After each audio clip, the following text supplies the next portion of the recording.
Good evening. A damning report from a police watchdog has revealed that almost half of all online grooming cases in Scotland are flagged up by vigilante groups. Her Majesty's Inspectorate of Constabulary says the growing problem of child sex abuse online is not enough of a priority for the police.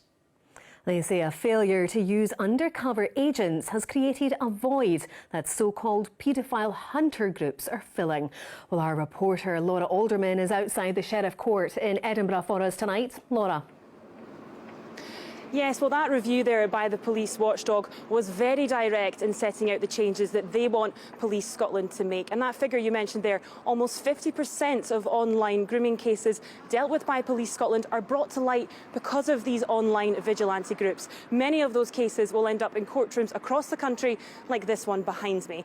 Now, in response, Police Scotland have said that although they're very concerned about online grooming, they're tackling those higher up the chain, so the ones that are creating and distributing this vile and illegal content. Now, a word of warning that you may find some of the images and words in my report disturbing. You're here to meet a Wayne for sex, right? It's an epidemic, you know. Paedophiles are in your front room 24/7. You know what I mean? They're talking to your veins while you're sitting there in the front room. Gordon is a member of Wolfpack, an online child abuse activist group, or for short, Vigilante Paedophile Hunters. 19th of November this year, you contacted an 11-year-old boy. They're organised, relentless, and have thousands of followers on social media. And according to the police watchdog, groups like his are filling the void left behind by Police Scotland. In a scathing review published today, HMICS said Police Scotland must prioritise online child abuse and redivert resources to tackle it properly. There absolutely needs to be more work done in terms of analysing intelligence and understanding the scale and the nature of the problem facing society. And for the avoidance of doubt, that always involves the abuse of a real child.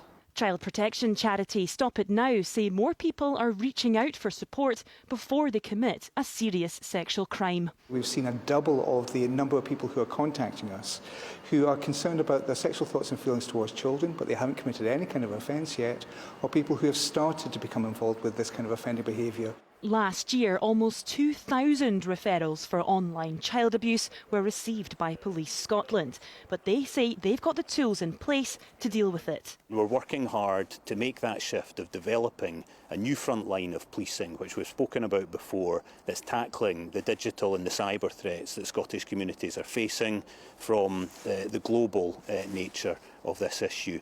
Today, children's charities have echoed the review's findings, but say tech companies themselves also have to make their platforms safer for children.